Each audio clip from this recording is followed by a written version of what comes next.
Good afternoon, everyone. It's David here. I thought I'd bring have another chat with you guys about a recent shoot that I just did over the weekend.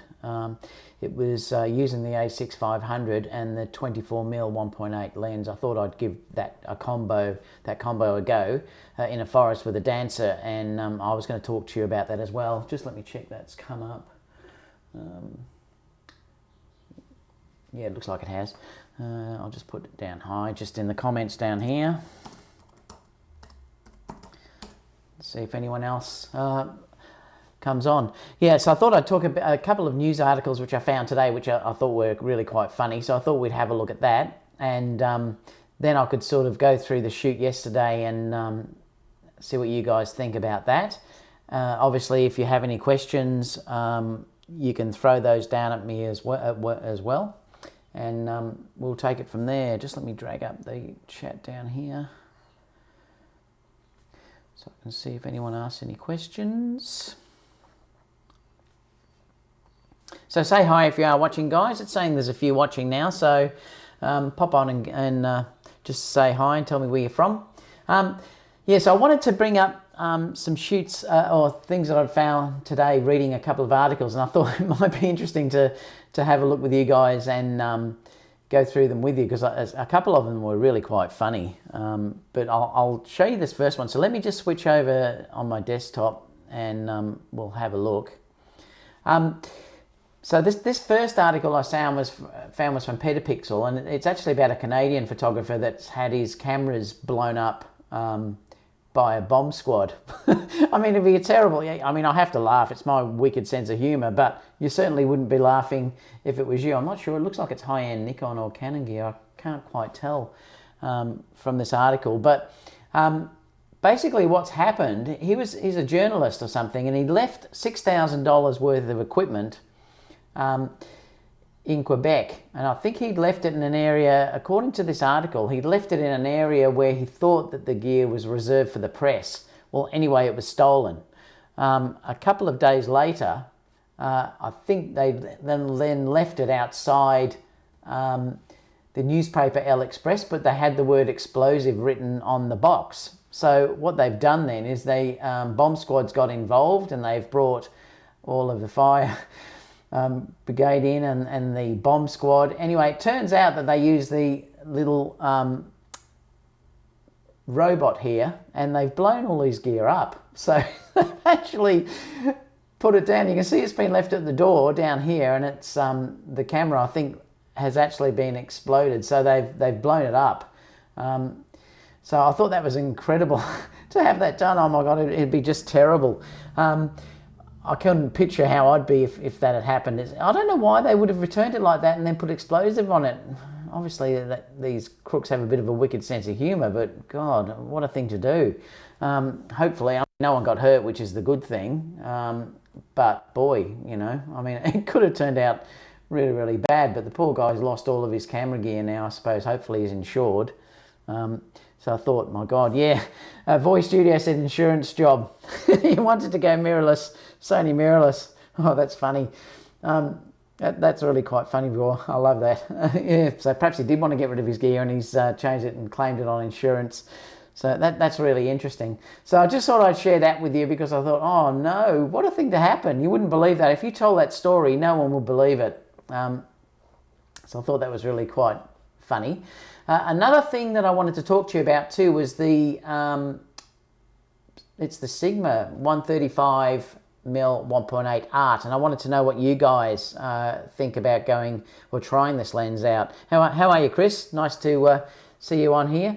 Yeah, I wouldn't mind to try this lens out just to see how it goes. I probably would like this more than the 100 Sony lens, because the problem with that is I don't think it's fast enough, whereas this is a 1.8 lens. But I've never used the adapters to give autofocus, so it'd be interesting if anyone has used the Sigma lenses with some of the adapters. Put a comment in, guys, and let me know if you've used them, how you find the autofocus. Does things like the eye detect work and things like that? But this lens does seem to be really beautiful. I used to use the Sigma when I had Nikon. I love their 35 arts. Their art lenses tend to be gorgeous and very, very sharp. you know, and they were really built beautifully. So I do have a working, well, I did have a working knowledge of using them, but only when I have my Nikon gear. So basically, they're saying it's quite a large lens though. If we go down, I'll just show you some of the bokeh. They're saying it's built very, very well. And if we go down, I just want to show you some of the bokeh. Well, won't look at these. I mean, I don't really think these are that amazing, but if we look down here at sharpness, for instance, they've taken a photograph of the guy's beard, and you can see that it is incredibly sharp. Remember, this is a 135mm fixed focus lens. Chris said that lens is awesome. I tried it for 30 minutes, and I believe it's way nicer in bokeh and in the hand. Oh, that's interesting. So yeah, I should try it. I should perhaps try and rent it or something and see, because like I said, I do love fixed lenses. I love that more than using zoom lenses. If we go down here, you can sort of see the bokeh that it's starting to come up. I did notice in it that you're looking here, it has got some of the typical onion rings that you can get to, but it seems to be really nice. The rendering seems to be really nice, and the outside edges look really beautiful as well. Now, I'm no expert at all. There's a lot of people you'll see online that will review these things and talk about chromatic aberration and things like that. I don't look at things like that at all. I look at it from the aspect of, will it get me money? Will my clients like the look that it gives? So I'm certainly not a lens reviewer in that traditional sense. I review it from using it in an actual job. Zimka said, I'm waiting the paycheck and it's mine. Oh, so you're going to buy it, are you? Yeah. I mean, I may look at it eventually. I'm just sort of wondering whether Sony will bring out a 135, you know, but we'll have to see. They're saying that the pros and cons of this, I'll just scroll back, so just bear with me, because while it scrolls, it's going to move pretty quick on the screen. This is obviously a petapixel thing as well, and it's from Tim Newman is the person that has written this article. I want to just go down to the cons, what they're saying the cons are for this lens. So obviously the pros, they're saying it's the lens design, the build quality, it's got good manual focus. Well, I'm not sure how that's, obviously they're saying it's good for manual focus, so it's probably not fly-by-wire, which most of the Sony lenses are. I haven't had an issue using that, but some videographers don't like it. Autofocus, wide aperture, and bokeh results, and price. I believe this lens is an excellent value for the price. Cons, weight. It's hard to list this as a con, as physics is physics. Obviously it's quite a heavy lens. And excellent value, they're just saying. I wonder if it says how heavy it is. Not sure. Let's have a look, because it's obviously quite a heavy lens. Don't know if it says the specifications. Optics, no, I don't know if it's there. It'll be there somewhere. You could go and do specifications for the lens and you'd find it. It's obviously quite a heavy lens though. But yeah, it seems beautiful. I'm just reading a couple of comments that Chris has left here. He's just saying you love it, plus it's sharp all the way down to f11. Yeah, that sounds good. I do love that 135 focal length. If I use the Batis on my a6500, or if I use it on crop mode on the A7R2, it's basically around that focal length too, so it's quite nice. So you know, I may actually get one of those one day. Another article I wanted to show you too was this is a really interesting article, so you should go and have a look at this. This one's called Project Grand Shadows, and what it's done, it's a comic book, but they've actually made this comic book out of photography.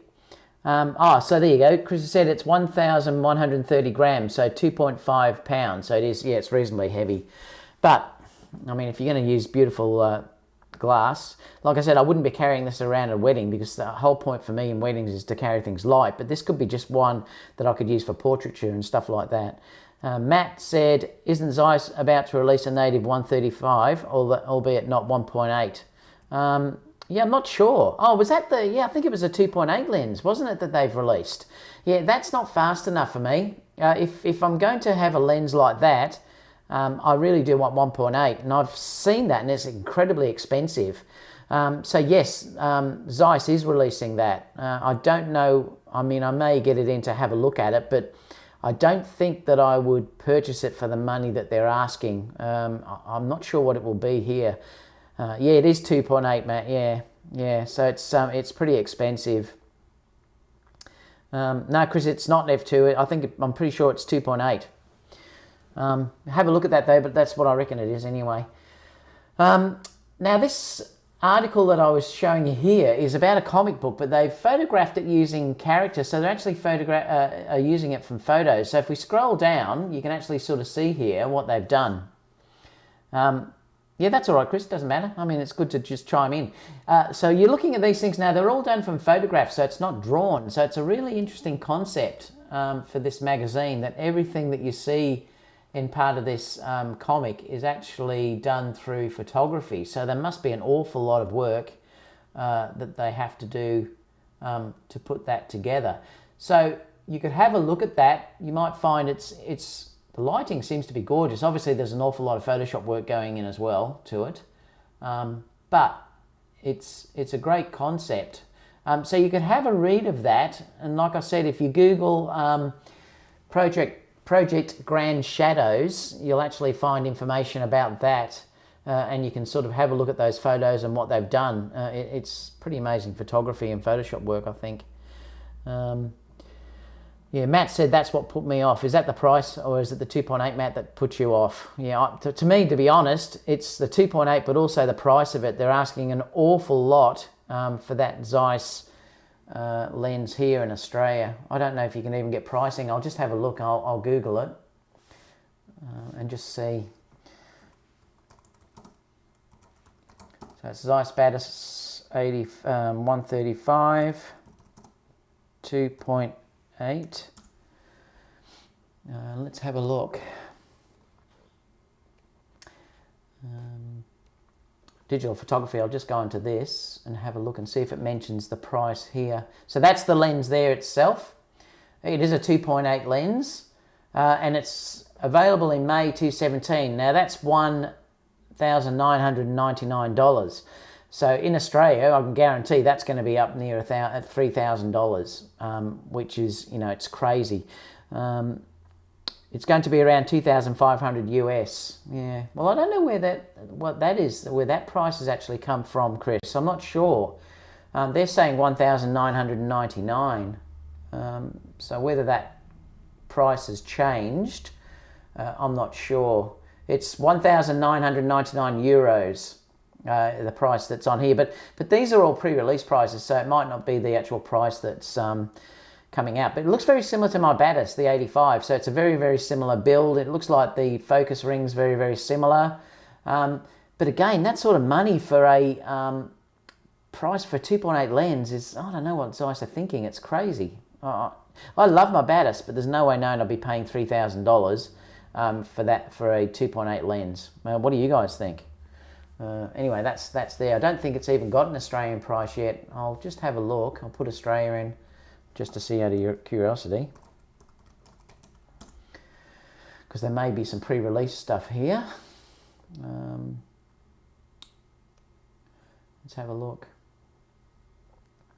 Oh, it hasn't even got a price. They're saying that $0 there. I don't think it's got Australian pricing yet. It's probably too scary to even think about. Yeah, no, there's nothing there. So I can't tell you an Australian price yet. You can sort of tell by roughly the American price. So if they're dealing in that sort of price, it's going to be $3,000 here. The last story I wanted to talk to you about before I talk about my shoot from yesterday, and then we can just go for some questions and stuff. Matt said, already have the 70-200 GM for sport, so the 2.8 put me off. I already love what I can get out of the GM at that focal range. Yeah, no, that's the thing I don't understand. Like, 2.8, you could just use the 70-200 GM, and I don't understand why Zeiss has made that 2.8. It should have been an f2 lens. If it was an f2 lens, that'd be perfect, I think. 1.8 to f2. 1.4, they get too big and too heavy, but I'm surprised that they didn't make that a f2 lens, and then at least it would be different to what you can get with the 70-200 gold, the GM. So yeah, that's an interesting comment, Matt. This other one I wanted to talk about was Matt Granger has put up this article just yesterday. He's talking about the rise of 8K, the pros, cons, and why you should adopt it as soon as possible. And then he's got a graph here that's showing obviously this is your 1080, which is your normal television screen. That's your 4K, and this will be your 8K screen. So there are cameras already that you can use for this, and it's a Red Epic, I think, that he used. Let me just see if I can find... Red Epic Helium was the camera that he used. So it's an incredibly expensive camera, obviously, but the still shot that he sent was this one that got sent to Petapixel. So you shoot this just as a movie, and then you can grab your still frame out of that. But what Petapixel are saying, that this single image that Matt sent to them, you can download it if you go to this website and have a look at it yourself. But it was 168 megabytes per image, so it's 168 megabytes. And what he's saying is that imagine having 24 of those per second. So that's going to tell you the file sizes that you're going to have if you start to go to these 8K cameras. So you're going to look around 168 megabytes per 24 per second. So the storage requirements will be massive. And I don't know many computers at this stage that could handle that sort of work. But obviously the detail is going to be amazing if you did want to grab still frames, but you're still going to have that problem of movement with it. So if something moves, you just can't have that really sharp look about the image. You can see it where it's in her hand down here. She's obviously moved her hand. So if it was something that was static, or you wanted to grab something, say, from a wedding and there was not much movement, well, it'd be fine. But if it had any movement in it, sports, for instance, you can never use it. But also there's no flash involved. So I particularly like to use flash. So you can't use flash when you're pulling these images out of video. Chris said, yep, B&H has it in the US, pre-order $199. Yep, so $2,000 at B&H. Crazy, too expensive. So I thought I wanted to see what you guys sort of think about this. Clearly, the way things are going in the future, the Sony shoots the a6500 shoots 6K and then downsamples it to 4K. So the processor's already shooting at 6K. But it'd be interesting to start to see how long this will be until it becomes mainstream. I still think it's probably going to be a few years away because, computers have trouble editing 4K now. Or when you're starting to deal with those sort of file sizes, we're probably still, 2 or 3, 4 years away from having this mainstream. But it's certainly going to happen, and it's certainly going to be an interesting thing that's going to happen in the future. So what do you guys think about that? Do you think, would you be interested in pulling still frames? Have you done still frames for many of your cameras? Let me know if you've done that. I know you can do it from the a6500, but I've never done it yet. But you can do it even from that, I think. I should try that one time just to see how it goes. So let me know if any of you guys have done still frames. It's been in the Panasonic for a while, but yeah, I've never done it personally. Chris said, I'd say a minimum of 3 years. You need support media for that format like monitors and TVs. I know, look, I'm not even running 4K monitors. I'm just running a big LG widescreen, and I've got a second monitor to my right, which has, it's just the Apple 24-inch, I think. I'm running 2K monitors, I think they work out to be. And they drive nice at that, but eventually I probably should buy a 4K machine. I'm using a Mac Pro, so it's the rubbish can Mac Pro. So I'm using that to edit, and it edits 4K fantastic, but I don't think it would handle 8K, that's for sure. The other issue is too file size. The video I put up yesterday was all shot 4K, so I put that onto YouTube in 4K. So you can have a look at that, and I'll talk about that shortly because I want to mention how it went. But the file size is even on that. If I do a shoot just for a day, it's it's hundreds of gigabytes. So it's imagine when you're shooting 8K, you're gonna need 20,000 hard drives, or there'll just be massive storage capacity to save to. So let me know if any of you done that, captured the still frames. But you can also, like I said, check that out on Matt Granger's website. He's put a video up that talks about it. I won't play that now, but you can have a look at this yourself and see what you think about that. So what I thought we'd also do is I talked to you about how I went yesterday in my shoot with the a6500. Now, Yesterday I posted a new video up with a girl dancing. Now that video was deliberately shot the way it was to show how that camera copes with doing that type of shoot and also to use the 24mm. My favourite focal length for a lot of these type of shoots is 35mm, and the 24 1.8 gives you that focal length when it's put onto a crop sensor. So even though it says a 24mm, it is actually around about a 35. So I used that yesterday in the shoot that I did.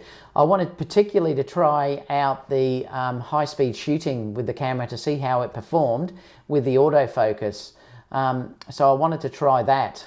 Just let me check some questions, see if anything.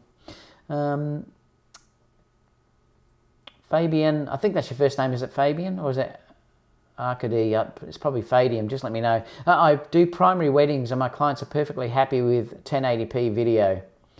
No rush for 4K for me.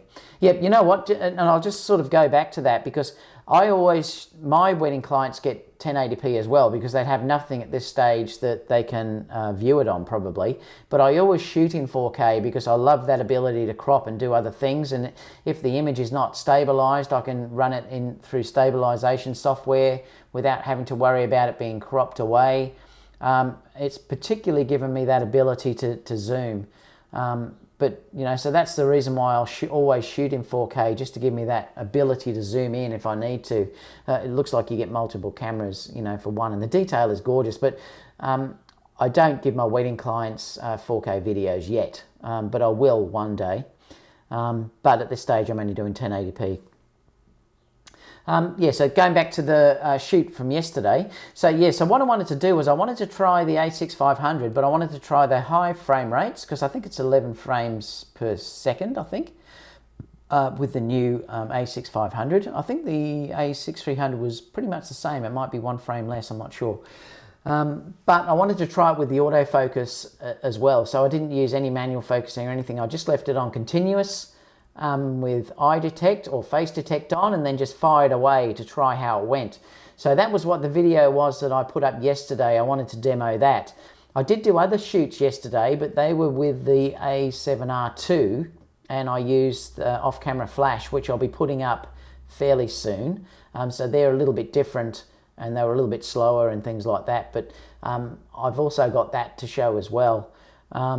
But like everything I do, most of the time, whenever I'm shooting for YouTube, it's actually to show you guys on YouTube what can be done. It's not to actually show the client as such. The client would get totally separate and edited images. When I put anything online like that, it's basically to show you guys what the camera's capable of and things like that. But yeah, so it went really, really well. I was surprised by how fast the automatic focus followed the girl actually jumping and running. Initially I thought I might have to set her in a spot, and that's what I've done before with girls dancing. I've set them in a spot, marked the floor, and then put it into manual focus, and then just basically got them to jump over that point and shoot. But I didn't have to do that in this case because I trusted the autofocus, and I ended up taking around about, I'm not sure whether you've watched that video that I put up yesterday, but yeah, please watch it and give me a comment about what you think. But I was actually quite surprised with how well it went. I think the interesting thing with it was continuous focus for that sort of frame rate. It locked on everything. I got about 360 photos in that shoot that I did yesterday. You can hear the camera whirling away, and I got about 350 photos, and I think out of the whole lot, I probably only had 10 that were out of focus in that whole shoot. So the focus was amazing, to be honest. I did delete an awful lot of images because she was jumping halfway up or halfway down, just leaving the ground, so I didn't want to even have a look at those, so I did delete them. But the focus went amazing. Just let me read a couple of these questions. Fabian said, thanks for sharing your knowledge and tips. Tips. No problem, mate. That's why I'm here. I'm just here for you guys to share it. I love the teaching aspect of it and sharing what I've learned. Chris said, now you tell me. What's that about, Chris? I commented thinking those are the final picks. Oh, yeah, no, they're not, Chris. No, none of those are the final picks. There's some that are edited right at the end that I've edited more, but those images have now been sent off to the client, and the client's going to choose the ones that they want, and then they'll be highly edited and cropped, obviously a lot closer, so you won't see basically that white background that's on the left-hand side of it against the trees and stuff like that. I could have shot directly down the middle and had it backlit by that white area, but I wanted to show the video. I wanted the camera in the middle so that I could show you that as well. So yeah, those images are not the final images, no. Would it make sense to record the a6500 in 1080p mode as a B camera to a Sony FS100? Yeah, probably. I've never used the Sony FS100, but you know what, even then I'd probably always still shoot in 4K because it gives you the options of being able to do other things with that footage if you want to. Hopefully, being Sony, the cameras would match fairly closely. I know between my Sony a7R2, the a7 IIs, the a7S and the a6500 and 6300, the profiles all look the same. I don't have to alter them. So I would think, and someone can correct me if they've used that camera, but I would think that they should match. But I'd still be doing it in 4K. And to be honest, I haven't had this camera overheat, the new one. I've put the crack on, which enables it to do continuous recording. A funny story is I left it running for 2 days.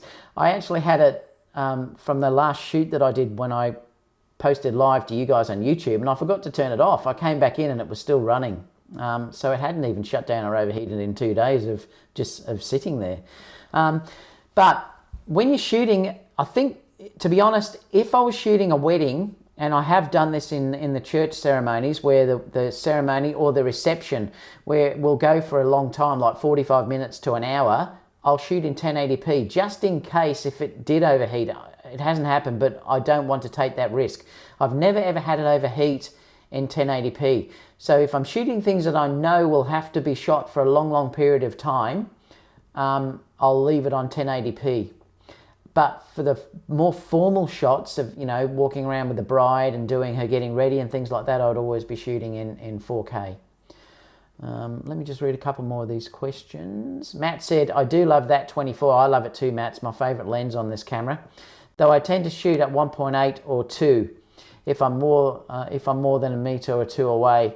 I was interested you went to 2.8, though I couldn't quite tell how far you were from the girl. Yeah, that was deliberate, Matt. I love shooting wide open as well.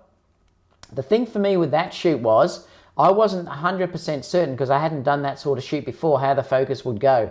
I didn't want to risk, because it's too hard to tell when you're looking on the back of the camera. I didn't want to risk her being out of focus because she was moving so fast. So I kept the depth of field a little bit less shallow. So that's why I shot at 2.8.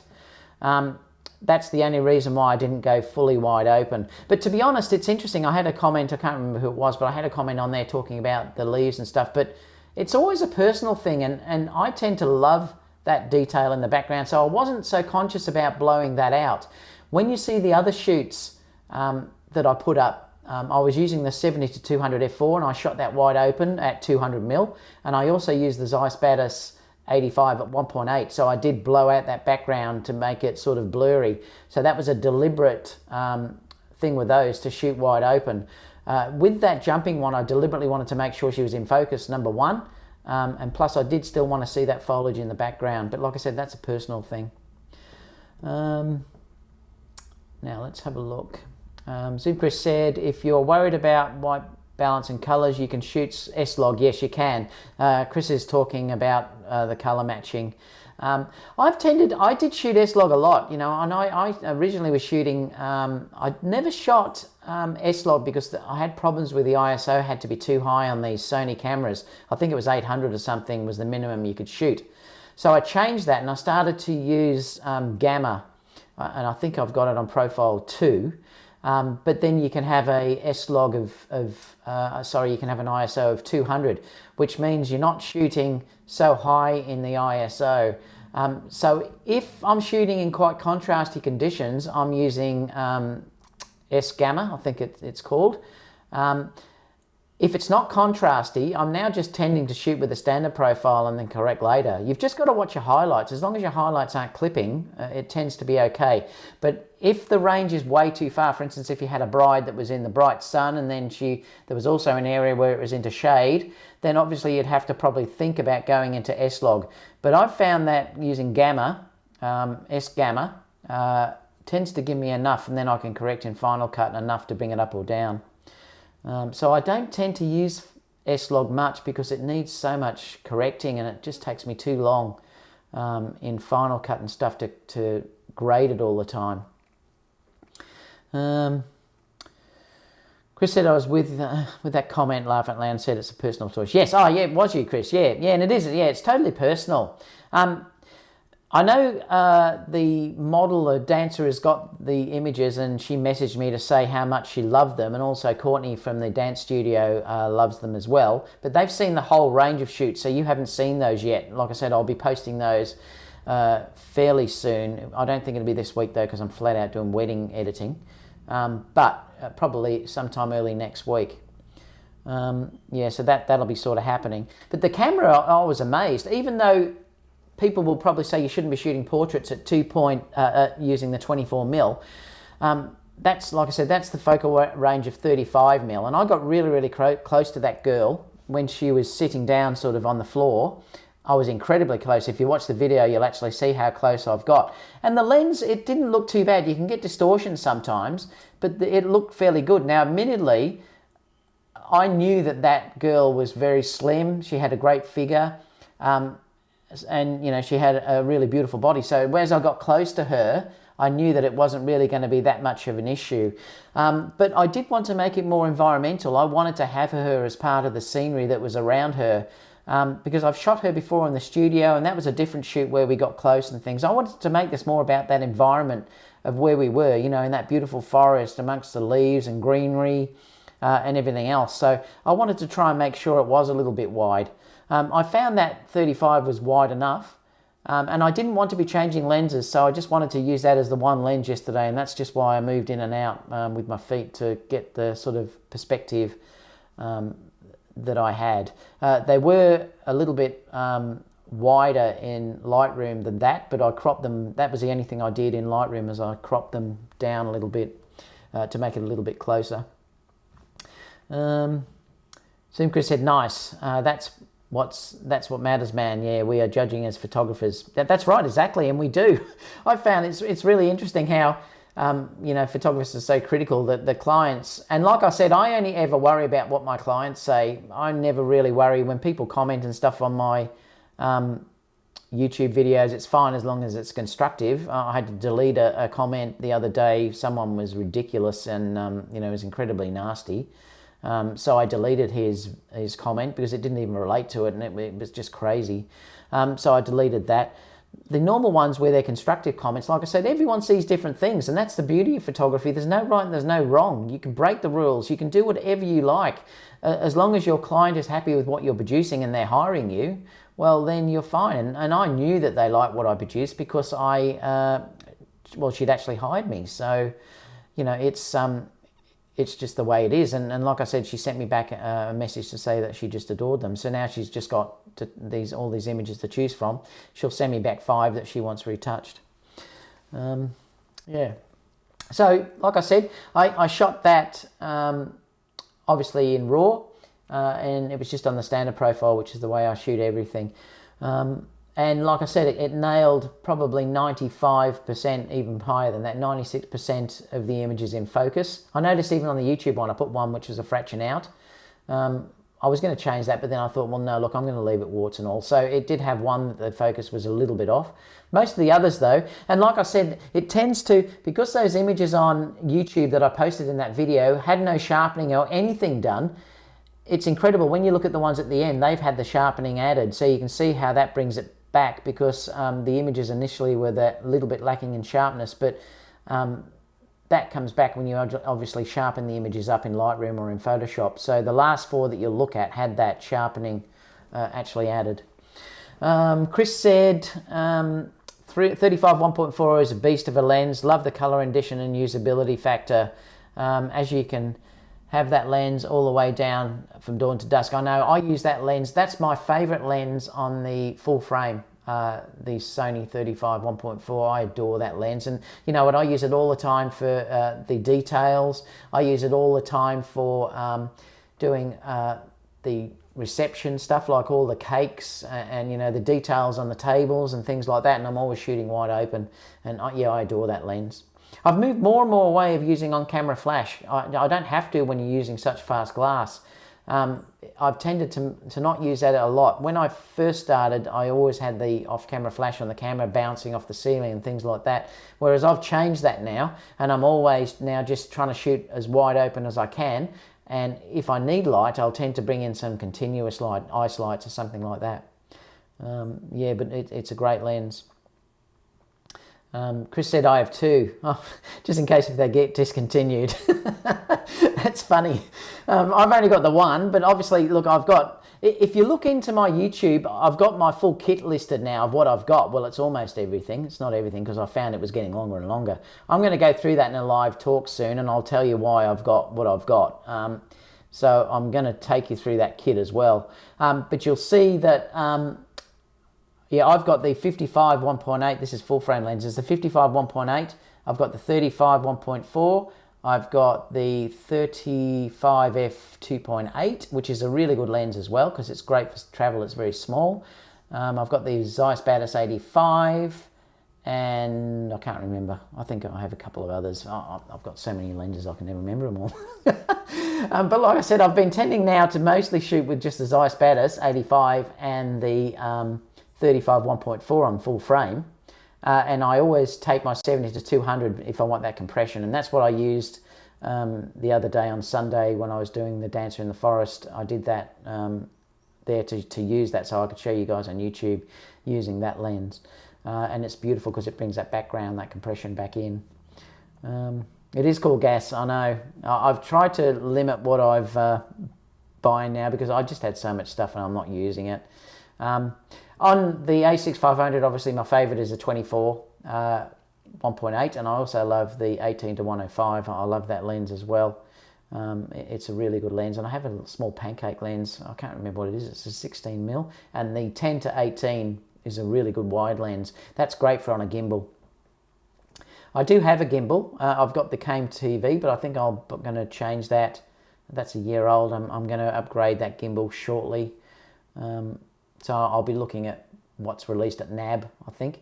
And hopefully Sony will release another camera as well, which obviously if Sony release a new A7R III or something like that or whatever, I'll be putting that on pre-order if it is released. Did you try the 18 to 25 Sigma? No, I haven't. No, I haven't tried that. No, I've heard that's a really good lens though. Like I said, the only zoom lens I've got really on the a6500 is the 18 to 105. I'm tending to just still use the primes. I've got a real thing for primes at the moment.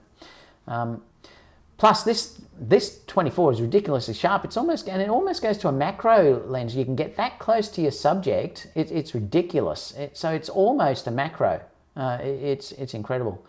I don't know whether any other lenses let you get that close to the subject without being a macro. The macro I use on it is the 35, I think it is. 3 point something or 2 point, I can't remember. But yeah, it's a very small macro. It's good because it's tiny. I also do have a Sigma 105 macro, but I haven't used it for a while. I've kept that with the Nikon adapter into the A7R II. Metalwork said, do you think your average client can distinguish between 4K 24p and 1080p 60? I shoot YouTube. No, I don't reckon they can. You know what? The interesting thing is, I'll tell you how I work with my wedding videos. Because I'm doing, remember that I'm mostly photography, so the video side for me is just an added bonus, and I'm getting better and better at it.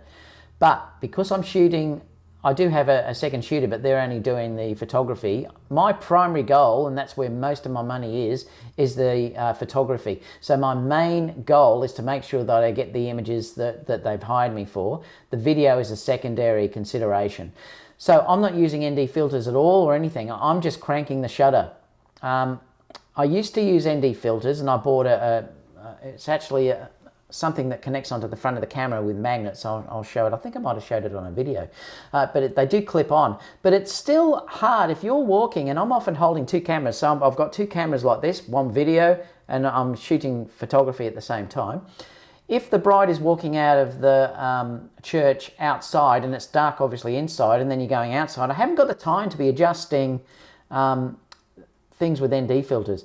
So I'm just cranking the shutter speed up. Now, admittedly, if you say shooting at 24p, you're meant to shoot it at 50 frames, 50 frames per second is your shutter speed. It should be.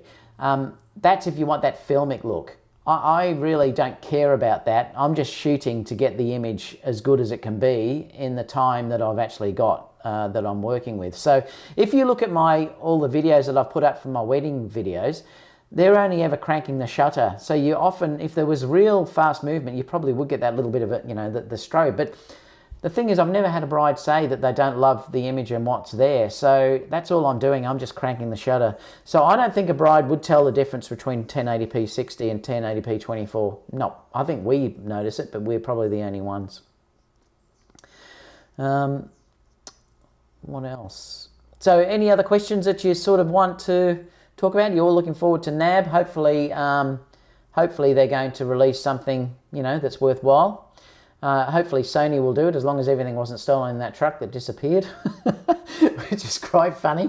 So I'm hoping that they do release a new camera. I'd love an A7R3 or something with a touch screen, and I'm just hoping they bring something with an articulated screen so that they can fold that screen out. I mean, that would make my day. Obviously, if they do release something like that, I'll put it on pre-order straight away. What are you guys hoping for? Most people probably will be saying things like, better focus, better touch screen, things like that. Whether they'll release some lenses will be interesting. So NAB is mostly about video, I think, so perhaps there'll be an A7S3. I have the A7S. I never upgraded to the A7 II because I didn't feel the need, but the A7 III might make me change over if it's got a touch screen and hopefully an articulating screen. When are you coming to the US? We need to have a meeting with Jay Vong and Danny. I know. Hopefully, you know what? I have been there a couple of times. Not sure. I know next year I think I'm going to the UK. I think we're going to go and look around the UK again. After that, we may come back over to the US, Chris. So yeah, it'd be great to have a meetup. That'd be something that I'd love to do one day. You know what? You guys could all come out here. I could show you some amazing things. But perhaps that'll happen one day as well. Manny and stuff I've been following for a while. He actually has put a couple of comments on saying he's been following me for a long time, so that was quite an honour. Jason and Danny are great. I love watching their live podcasts. I always look at those and chime in. They're a great couple of young guys that are really moving in the industry, so it's terrific. That's one great thing, and they want to share their knowledge as well, same as Manny loves to share his knowledge too. So make sure you follow those guys too. They're great, and they're Sony boys too, so yeah. Chris said, I'd love to see 10% of AU at least. Yeah, the problem is it's such a big country. It's a massive country. Great for photography here though. It's terrific. But yeah, it's beautiful. Hopefully, like I said, I'll be showing different locations and stuff, shooting around too. I've just come back from New Zealand, so that was really good. We're very close to there. We're 2 hours away, so that was really good too. But yeah, I'm definitely going to the US. England next year. So I may go to the US too. I'd love to meet up with everyone there. So is there any more questions before we sign off? Just remember the May the 7th is when I'm doing that shoot with the glitter.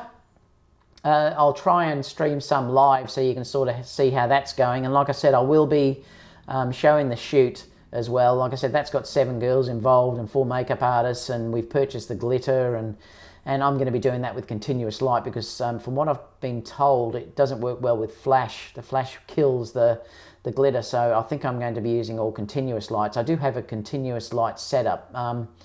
I spent a fair bit of money on that, so I've got a fair bit that I can throw at it. So I'm going to try some different things. I may also use the Neo rotor lights and also the ice lights too, depending on what I want to, and probably some fog and stuff too. But yeah, so I'll probably stream that too on the day. So that's May the 7th.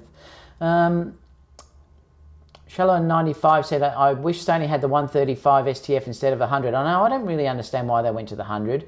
And the other issue too is even though they're saying it's a 2.8 or whatever, it's not. It's actually about an f4 or something. So it's not fast enough for me. I did a comparison of those two lenses and also have the Sigma 135 and the 85 GM. The extra blur of the 135 STFs gives it a more 3D look. Yeah, and I think that's the case. And plus, you know what, the Sigma just make beautiful lenses. I just wish, I wish that so much that they'd make a native mount. But hopefully that will happen one day. You know what, I'd love to come to Canada. One day I will. That's on my wife's bucket list. So that's one place that she would love to come to as well. So that's definitely on my bucket list as well. I hear that's very similar to New Zealand, and I love New Zealand. So Chris is going. See you later, mate. Yeah, I must be getting awfully late for you guys over there. That's why I'm going to sign off now. I'm going to get back to my wedding editing.